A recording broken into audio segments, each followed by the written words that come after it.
O tabagismo é considerado, desde 1998, o maior problema de saúde pública do planeta. Esse ranking, essa importância, apareceu no discurso de posse da diretora geral da Organização Mundial da Saúde, quando ela, enfim, se apresentou para o mundo, né? Foi uma mulher maravilhosa, foi a primeira mulher primeira-ministra da Noruega.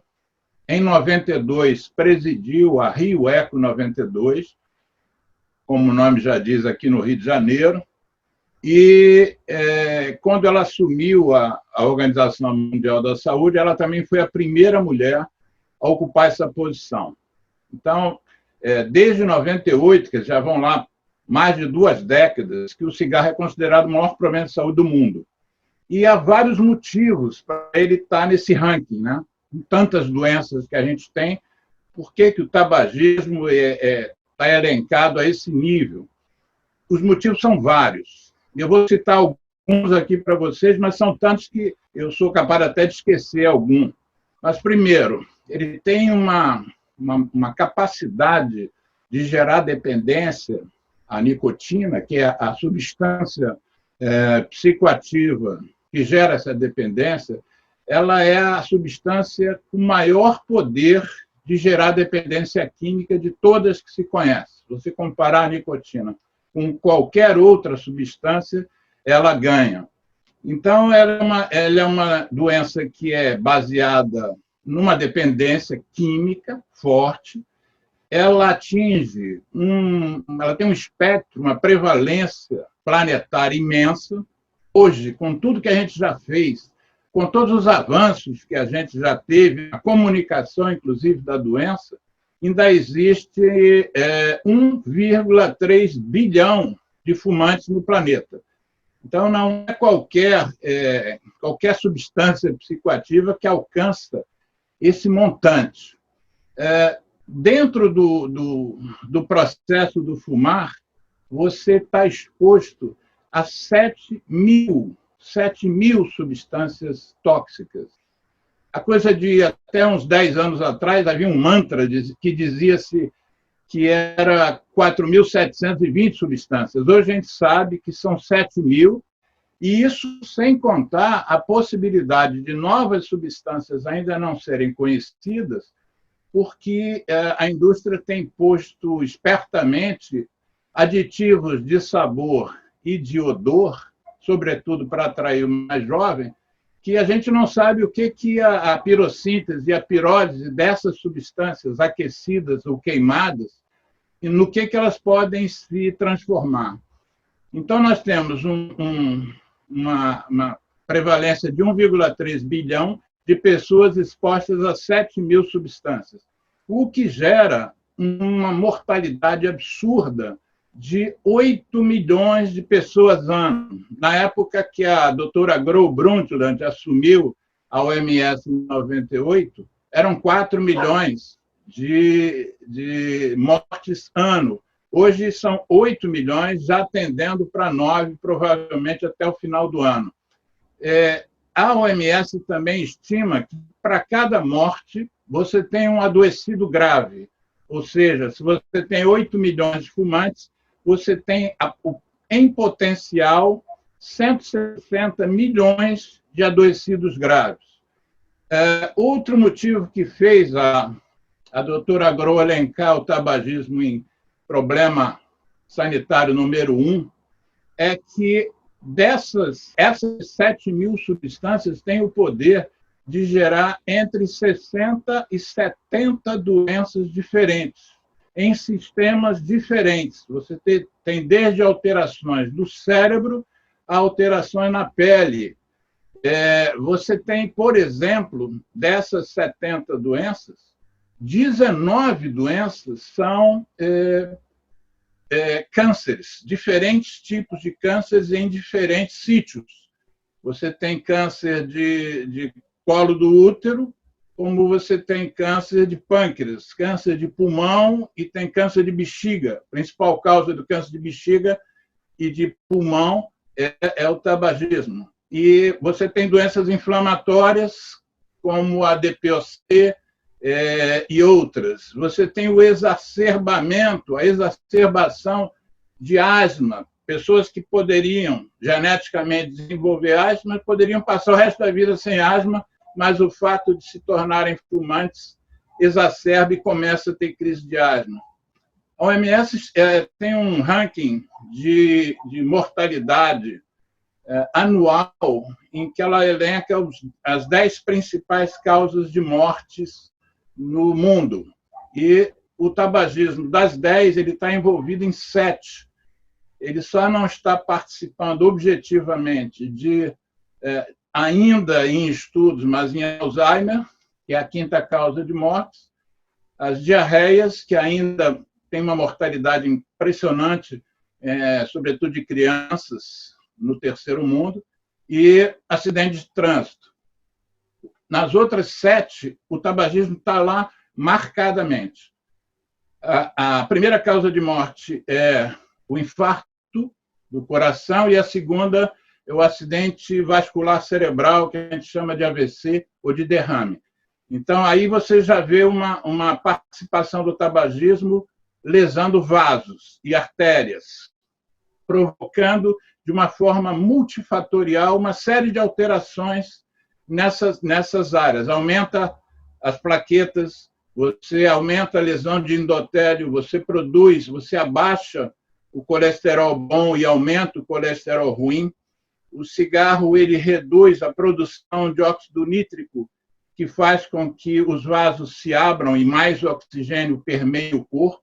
Por outro lado, o cigarro eleva a endotelina 2, que é uma substância que fecha os vasos. A própria nicotina também tem um poder vasoconstritor.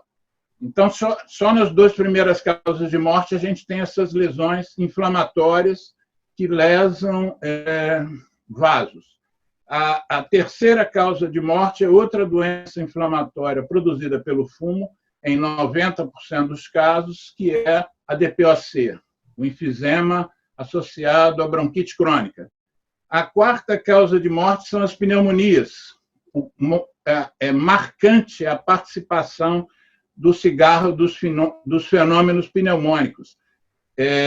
Quando você vai estudar quem morre de pneumonia, são, em princípio, basicamente as crianças, na primeira infância, e depois os idosos. E a gente, quando estuda a participação do tabagismo nas pneumonias dos idosos, a gente vai ver lá a participação grande do tabaco. Um amigo meu, um pediatra, Clemax Santana, muito conhecido aqui no Rio de Janeiro, ele fez a tese de mestrado dele e de doutorado em cima das pneumonias provocadas em crianças em ambientes onde os pais eram fumantes. Então, é 10 vezes maior a chance de uma criança fazer pneumonia numa casa onde os seus pais sejam fumantes. E a 6ª causa de morte é o câncer de pulmão, que é também uma doença originariamente inflamatória. Os estudos falam entre 85% e 90% ligados ao fumo, mas o último estudo que o INCA fez, o Instituto Nacional do Câncer, mostrou que 94% dos casos de câncer de pulmão do INCA eram ligados ao fumo. E a gente ainda tem nesse ranking de 10, por exemplo, a tuberculose, que a Organização Mundial de Saúde acusa de que 20% dos casos de tuberculose no mundo, e nós temos hoje 10 milhões de casos de tuberculose no planeta, 10,7 milhões, 20% desses casos são gerados com a contribuição do tabagismo. Quer dizer, se a gente, quando eu falei do câncer de pulmão, é um dos 19 que eu citei anteriormente, mas se a gente pegar no geral, o cigarro ele é responsabilizado por aproximadamente 1/3 dos casos de tabagismo no planeta, dos casos de câncer no planeta. Então, o impacto do tabagismo sobre o nosso planeta é extraordinário, além da questão ambiental, porque o tabagismo ele produz lixo e sobretudo as guimbas de cigarro, por ano, a gente produz no planeta 6 bilhões de guimbas de cigarro. E o que se sabe é que 4 a 4,5 bilhões são descartados no meio ambiente sem nenhuma consciência ambiental. A pessoa está fumando, acabou, dá aquele peteleco e joga onde tiver, se não estiver em casa, obviamente. Além da questão ambiental, você também tem uma questão econômica. O mundo perde, vamos dizer, por ano, 1,4 trilhão de dólares por causa do sistema tabagismo. Os estudos brasileiros mais recentes falam que a indústria aporta em impostos 13 bilhões de reais. Não obstante, o Brasil, o país gasta, com tudo que rodeia o tabagismo no Brasil, a gente gasta 44 bilhões, ou seja, a gente gasta, 57 bilhões. Então, se você diminui 57 por 13, a gente tem um prejuízo anual de 44 bilhões de dólares. Então, e quem é que ressarce esses 44 bilhões de dólares? Isso está hoje no Congresso, numa lei que a gente busca a reparação da indústria, esse prejuízo colossal que tanto afeta o nosso Sistema Único de Saúde, por exemplo, além do mal que provoca aos indivíduos e às suas famílias. Então, só para você ter uma ideia, o tabagismo, Maurício, ele tem um poder de gerar sofrimento, né? A palavra patologia vem de estudo do sofrimento. Ele tem um poder de gerar sofrimento para os países, as famílias e os indivíduos, que é uma coisa realmente absurda. E agora, indo diretamente para a sua pergunta, me perdoe se eu me estendi um pouco, mas eu achei importante a gente marcar isso, porque a comunicação é muito importante para a gente tomar decisões, né? E eu acho que a gente circula pouca informação, mesmo sobre um assunto tão grave. É bacana que vocês estejam com esse projeto de divulgar informação, fundamental. Então, em relação à Covid, seria sem você ter muitos estudos, já seria fácil da gente intuir que um vírus que esteja sendo transmitido de uma forma pandêmica, como esse, e que seja a porta de entrada justamente às vias aéreas superiores e, posteriormente, às vias aéreas inferiores, seria meio lógico a gente imaginar o impacto dessa pandemia e da Covid-19 sobre o indivíduo fumante, se compará-lo com os não fumantes. Só que nós estamos num momento... Perdão. A gente está num momento com uma enxurrada de artigos científicos sendo produzidos, com viés os mais variados. Você tem grupos estudando vacina, grupos estudando tratamento. Dos grupos que estudam tratamento, alguns estudam antirretrovirais, outros estudam antiparasitários, antibióticos, até o antimalárico. Então, você tem muita coisa sendo produzida, ao mesmo tempo que você tem uma crise gravíssima de saúde pública em situações de emergência. Então, o que eu quero dizer com isso? A prioridade das pessoas que estão atendendo na ponta, mesmo em ambientes acadêmicos, a prioridade deles não é fazer uma anamnese acurada e sofisticada sobre a questão da associação tabagismo-Covid. Então, boa parte dos estudos que têm saído têm se mostrado bastante falhos na questão da acurácia. Então, qualquer coisa que a gente dissesse para vocês aqui agora seria meio que leviano até, porque não seria baseado em fatos que a gente poderia considerar como definitivos em relação à doença. Nós estamos todos, não só em relação à associação com o tabagismo, mas nós estamos todos aprendendo trocando a roda do carro com o carro em movimento, e não só em movimento plano, movimento de descer a ladeira. Então, as pessoas, por exemplo, nas unidades hospitalares, elas estão lá se expondo a um vírus que já levou embora diversos colegas daquelas mesmas pessoas e naqueles mesmos locais, e não seria de se esperar que eles fizessem uma bela do anamnese para estipular a carga tabágica de cada paciente, gravar bem direitinho o início dos sintomas, quais seriam os parâmetros para você colocar em 2 grupos, o grupo de fumante e o grupo de não fumante, e ainda tem um terceiro grupo que também teria que ser analisado, que seriam os ex-fumantes. Só que, para isso, você tem que se dedicar, você tem que perder tempo ali fazendo essa investigação. E, pelo que a gente tem visto de trabalhos que são publicados e são analisados por pares, há exatamente essas falhas que estão sendo apuradas, e o que é normal, o que é lógico. O que a gente já sabe, Maurício, se você, quando quiser, você me interrompe, hein?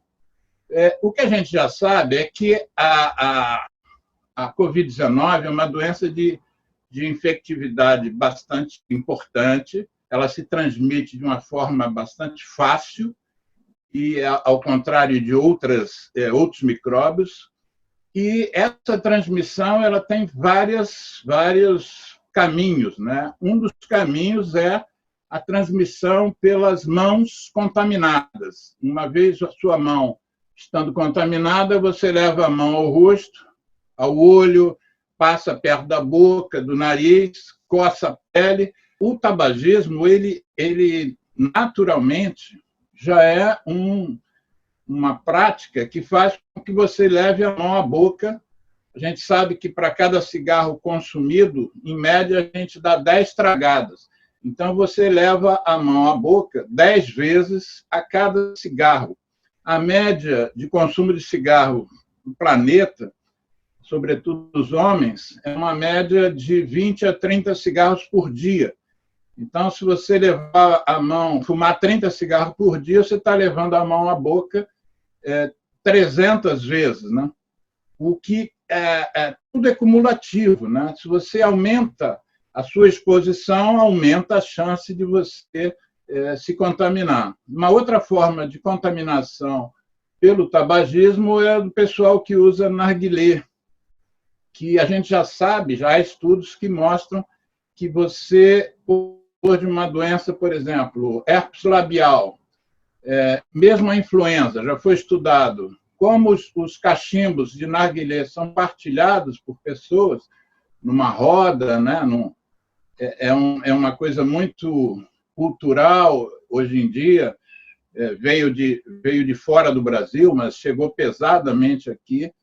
Você pode desenvolver, pode acontecer a transmissão via partilhar cachimbos de narguilé. Aquelas mangueirinhas, tem uma piteira e uma em contato com a outra você aspira. Existe uma outra questão também ligada ao tabaco, que é o fato de que, ao você para fumar, você inspira, parte da fumaça fica retida e parte você coloca para fora. Ao colocar para fora, vamos voltar àquelas mesmas 300 tragadas que a gente dá por dia, um fumante médio. Então, você está expelindo e colocando no ambiente 300 vezes uma fumaça misturada com o vírus que você, se você for mesmo um assintomático, esteja com a Covid e não tenha sintomas, mas você está ali expelindo vírus no ambiente. Se esse ambiente for fechado, aí a chance de você contaminar o ambiente aumenta muito. Felizmente, nós já temos no Brasil uma legislação bastante robusta sobre o impedimento de você fumar em ambiente fechado. Foi uma lei que a gente conquistou a duras penas, como, aliás, todas as leis que a gente conquistou no Brasil foram a duras penas, por causa dos interesses da indústria e dos prepostos da indústria, como deputados, senadores, vereadores, etc., inclusive presidentes de república, ministros. A gente tem que enfrentar todo mundo, mas, felizmente, a lógica tem prevalecido e as decisões têm sido favoráveis à saúde pública. A gente sabe que o Brasil tem aproximadamente 20 a 21 milhões de tabagistas, mesmo com tudo que a gente já conseguiu alcançar. Nós baixamos de uma prevalência de 36%, estamos hoje com em torno de 10%. Alguns estudos, como o Vigitel, já falam em 9,3% de tabagistas. Mas, mesmo assim, como nós somos um país imenso e de 208 milhões de habitantes, 20% disso dá um número bastante significativo. 20% não, perdoe.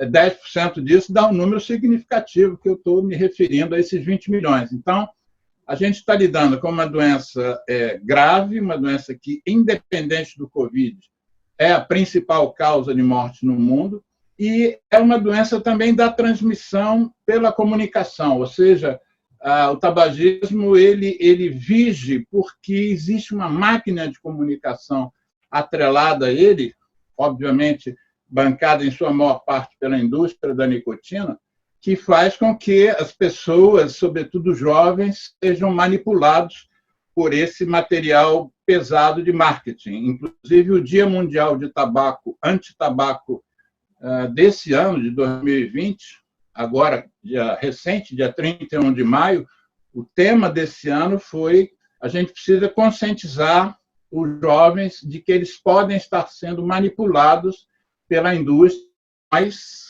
que temos papéis a desempenhar, temos a obrigação de denunciar essa manipulação, venda de cigarros com sabor, não no Brasil, mas fora do Brasil, cigarros eletrônicos com aditivos de sabor. Hoje existem mais de 15 mil aditivos de sabor diferentes. Então, a iniciação do tabagismo, que é uma coisa complicada, quem já fumou sabe, não é agradável fumar, o gosto é ruim, a garganta fica áspera, o cheiro que fica exalando depois é muito ruim. Então, tem pessoas que experimentam e não querem continuar a fumar. O que a indústria fez? Muito aditivo para que as primeiras experimentações, sobretudo o mais consumido dos aditivos, que é o mentol, possam mascarar um pouco esse lado ruim. Depois que o indivíduo tiver dependente quimicamente da nicotina, aí você pode tirar esses aditivos, que ele já é dependente de droga e já está habituado. Então, mas, felizmente, a gente não pode fumar em ambiente fechado. Do ponto de vista do poder do cigarro, qual é o poder que o cigarro tem em relação ao Covid e vice-versa, esbarra um pouco naquilo que eu te falei, na qualidade dos trabalhos, que não dá para você ter uma garantia efetiva de quanto e de como essa associação existe. Mas os estudos que já estão saindo, que estão sendo publicados, estão falando que realmente existe uma chance de você ter, um risco de você ter Covid grave em relação fumante e não fumante, seria de 3,5 vezes maior o risco em fumantes. Em parte pela ação própria da fumaça sobre o tecido que está sendo exposto à Covid. Ou seja, por exemplo, a gente tem duas formas de ter tuberculose. A primeira delas é chamada de tuberculose infecção, que é quando você aspira um conjunto de bactérias de tuberculose que estejam num determinado ambiente e não necessariamente você vai fazer esta tuberculose infecção. Por quê? Existem mecanismos de defesa da árvore respiratória que são capazes de nos proteger de milhares, milhões, bilhões de micróbios. Então, não é todo mundo que aspira uma bactéria da tuberculose que vai desenvolver a tuberculose infecção. Muitas vezes, os mecanismos de defesa não deixam que aquilo entre no nosso organismo. Um dos mecanismos de defesa são umas vassourinhas que a gente tem desde o nariz, pelos pelos do nariz, a árvore traqueobrônquica, que tem uns cílios. Então, o vírus bate naquele cílio, fica paralisado, imediatamente as glândulas da traqueia, dos brônquios, produzem uma secreção que envolvem esses cílios, e esses cílios têm uma coisa fantástica, que é um movimento no sentido cranial, ou seja, os cílios estão sempre batendo para cima.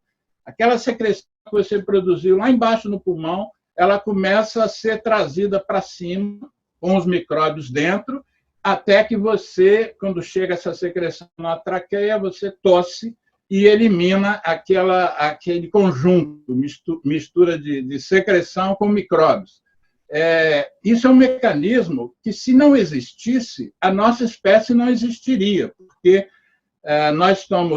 o pulmão é exposto à atmosfera, nós estamos em contato com tudo que está no ar permanentemente, porque a gente precisa respirar. Então, a gente não respira só quando, em determinadas situações, a gente respira, em geral, 20 incursões por minuto, desde o primeiro choro lá, quando a gente toma uma palmada no bumbum. De lá para cá, a gente não para de inspirar e expirar até o nosso último suspiro, que os poetas falam tanto sobre ele. Então, durante esses 20, 30, 50, 100 anos que a gente vive, a gente está aspirando micróbio e botando micróbio para fora, envolto em secreção. O que o cigarro faz? Altera praticamente todos os mecanismos de defesa que a gente tem. Um deles, esses tais cílios, que são as vassourinhas que trazem a secreção para fora, esses cílios podem ser capados. Eu vi imagens de microscopia eletrônica de brônquios de fumantes e comparadas com imagens de satélite de áreas de queimada da Amazônia. Quando você compara uma área de um brônquio em microscopia eletrônica, a imagem cresce, e você compara com a imagem de uma floresta, você vê ali no núcleo da floresta, muitas vezes não existe árvore, e no núcleo de brônquios não existe cílios. Ou seja, aquilo que foi feito para nos proteger, o cigarro capa. Aquilo que eu falei, que o cílio joga a secreção no sentido cranial, de baixo para cima, quando você tem o efeito do cigarro, o cílio perde essa capacidade de jogar para cima. Às vezes ele fica no movimento rotatório, ele fica rodando a secreção dentro do brônquio, e às vezes, o que é pior, ele joga a secreção para baixo. Por isso que é muito mais frequente você ter pneumonias em fumantes do que em não fumantes, porque essa secreção que vai para baixo, ela recebe oxigênio, que é uma coisa que a maior parte das bactérias gosta, e como elas não saem, eles começam a servir de meio de cultura para a bactéria. Então, as bactérias começam a crescer em uma secreção que foi feita para nos proteger. E é interessante que a Covid, o vírus, o novo coronavírus, tem uma ação também desse tipo paradoxal. Uma vez que para ela entrar dentro da célula, nossa célula, e aí sim poder se replicar, ela usa uma enzima chamada enzima conversora da angiotensina 2, que a gente chama de ACE2. E essa enzima, ela é feita para nos proteger. Uma vez que você tem essa enzima tenta nos proteger de infecções. Aí fizeram que tipo de estudos? Primeiro com fumantes. Analisaram células de fumantes e viram que os fumantes, independente de terem Covid, eles têm um aumento desta célula, desta enzima, desta proteína. Por quê? Porque como eles inflamam, o fumante inflama os seus brônquios, você precisa de mecanismos de defesa. E um dos mecanismos de defesa é a ACE2. O que acontece com a Covid? Ela usa a ACE2 para entrar dentro da célula. Então, o novo coronavírus se acopla a uma célula que tem ali a ACE2 protegendo-a. E aí ele se associa a esse ACE2 e entra dentro da célula. E aí sim ele vai se replicar, mas o que ele faz além disso? Esse vírus é extremamente hábil. Uma vez que ele usou a ACE2 para entrar dentro da célula, ele faz com que essa ACE2 diminua a capacidade de nos proteger.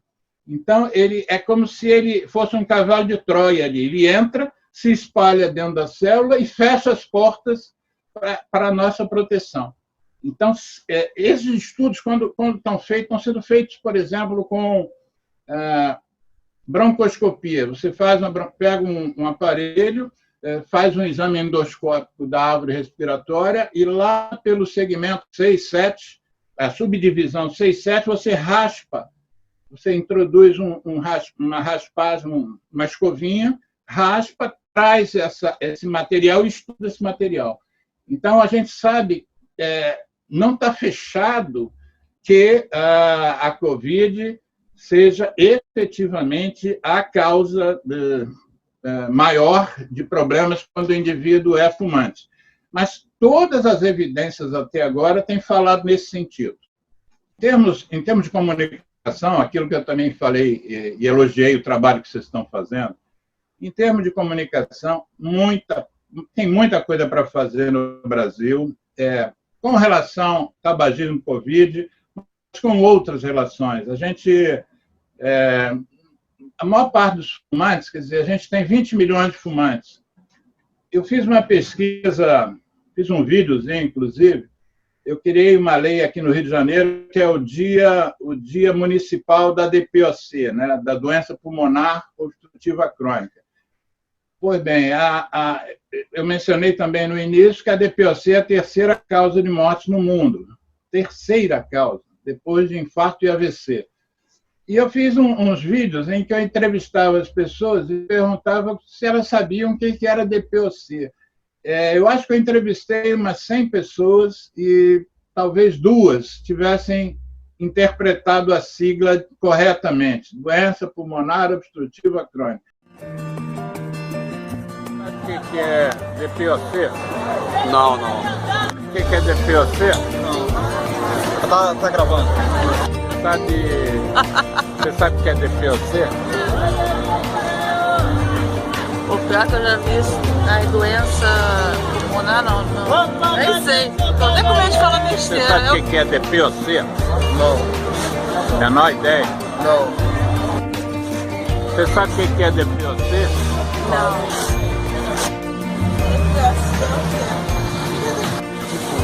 Você sabe o que é DPOC? Não sei não.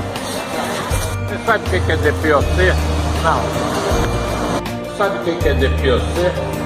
Eu não. DPOC? Sei não. DPOC? Não. Ouvi falar. Sabe o que é DPOC? DPOC? DPOC. Hein? Sei não. DPOC? O nome? DPOC. Aquele é L. Você sabe o que é DPOC? Não. Você sabe o que é DPOC? Ih, me pegou. DPOC? Tá difícil. Não sei não. O que é DPOC? DPOC? Sei não. Ou seja, você tem uma hipossuficiência de informação extraordinária e você não tem produção de material que oriente as pessoas, que faça com que as pessoas reflitam, porque você, com informação, você consegue reverter, às vezes, determinados comportamentos. Mas se você não tem informação, e se, por outro lado, você é exposto a campanhas extremamente bem feitas da indústria, você está exposto. Por exemplo, a indústria agora está fazendo uma exposição maciça, diminuiu por causa da Covid, mas sobre os dispositivos eletrônicos para fumar. A indústria reconhecendo que estava perdendo consumidor, primeiro, que morre 8 milhões de consumidores por ano, segundo, porque, como eu disse, 160 milhões adoecem, muitos deles param de fumar. A indústria, sabendo que havia uma campanha maciça, encabeçada, capitaneada pela OMS, chamada Convenção Quadro para o Controle do Tabaco, a indústria está jogando pesado no convencimento de que a nova panaceia para os fumantes seria os dispositivos eletrônicos, que seria tabaco aquecido, cigarro eletrônico, propriamente dito, e outros. Quem é que está morrendo mais pela Covid-19? São pessoas de faixa etária, em sua grande maioria, acima de 65 anos, são pessoas que tenham comorbidades importantes, entre elas a hipertensão arterial, o diabetes e as insuficiências coronarianas. Todas essas três situações, que são doenças mais focadas nos vasos, são afetadas pelo tabagismo e são doenças de terceira idade. A prevalência maior dessas doenças, as pessoas morrem mais, infartam mais nessa faixa etária para cima.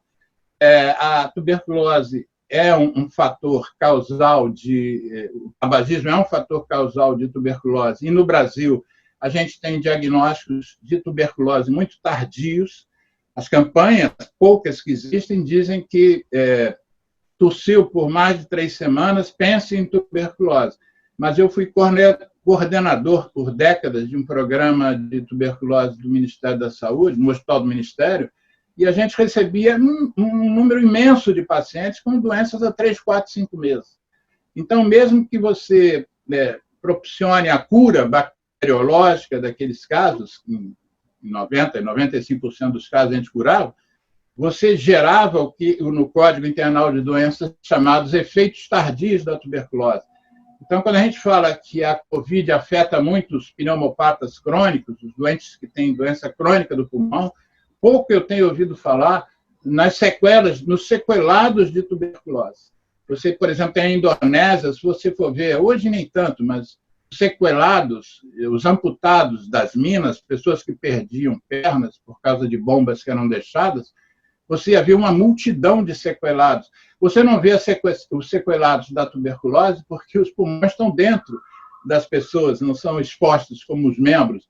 Então, mas se você radiografa boa parte de brasileiros, você vai ver lesões graves que, na hora que o indivíduo tem uma Covid, faz uma fase pneumônica e depois a inflamatória, quando ele precisar do pulmão, ele não vai ter. É a mesma coisa que acontece com os casos de DPOC e casos de, às vezes, asma mal controlados. Um outro fator de risco para a Covid, para os eventos mais severos e para mortes, tem sido diabetes.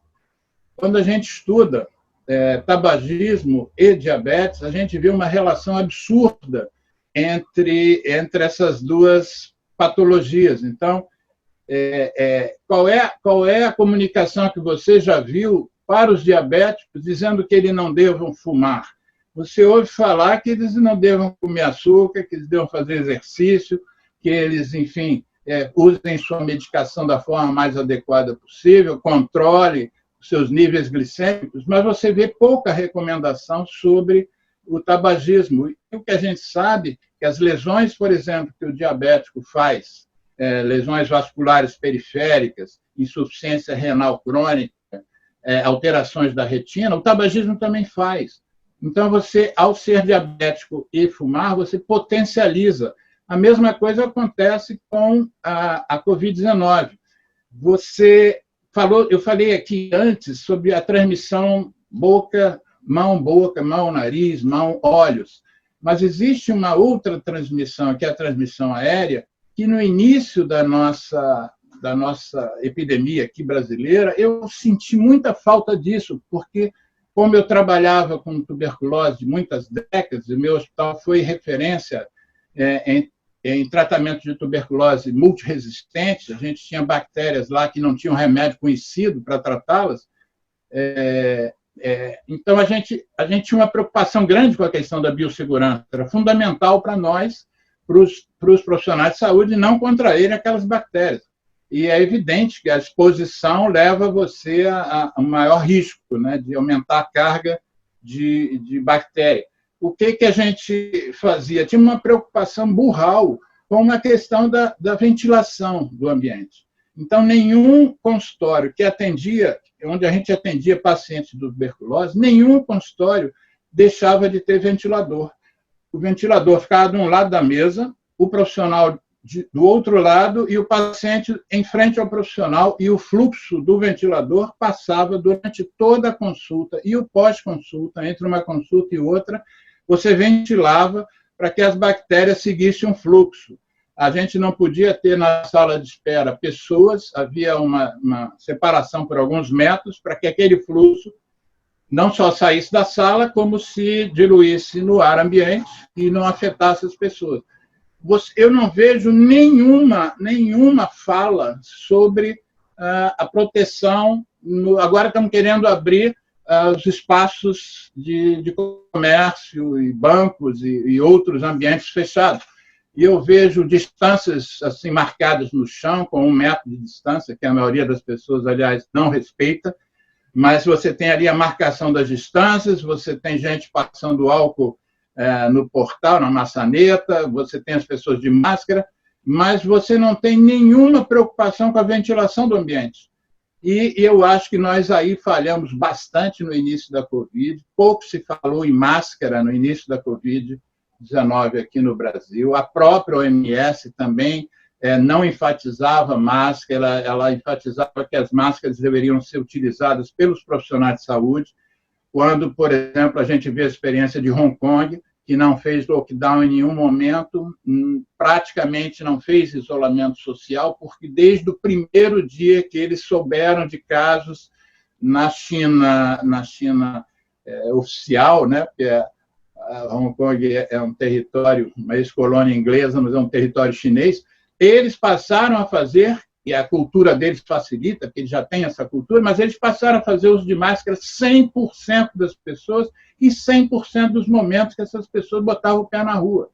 E a gente aqui levou 2 meses em que praticamente não se falava de máscara. Depois, quando começou a se falar, começou a se perceber que não havia máscara disponível. Eu tenho uma farmácia de equipamentos médicos aqui na frente da minha casa, do Leblon.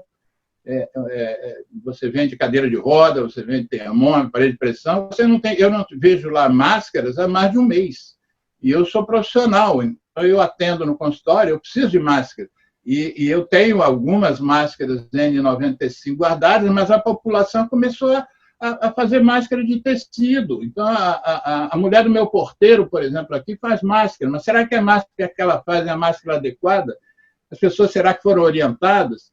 Então, do ponto de vista de uma doença de transmissão aérea, nós estamos dando muito pouca importância à questão nós falamos muito do distanciamento, mas não falamos muito da contaminação aérea propriamente dita. E o Covid é um micróbiozinho que você só vê no microscópio, que passa por muitos tecidos que as pessoas estão usando como máscara. E também é muito comum a gente ver usar o máscara como protegedor de papada, protegedor de queixo.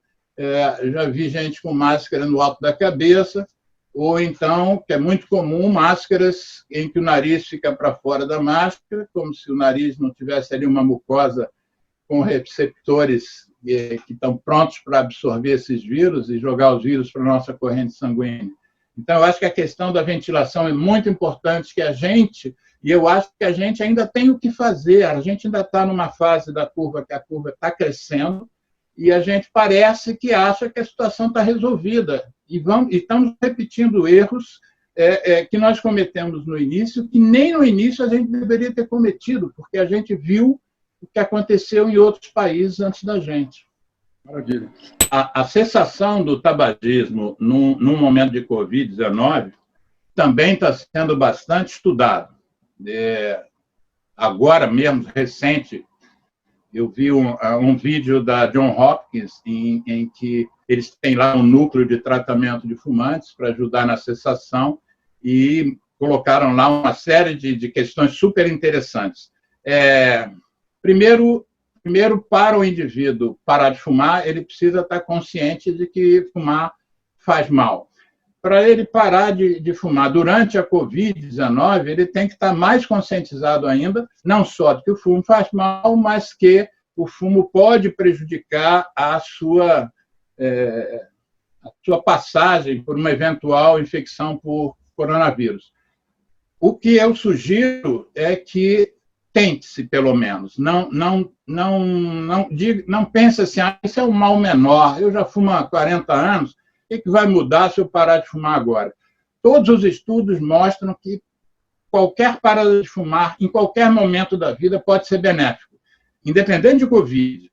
Então, já se sabe, existe um exame antigo, que eu nem sei se hoje em dia se faz mais, chamado termografia.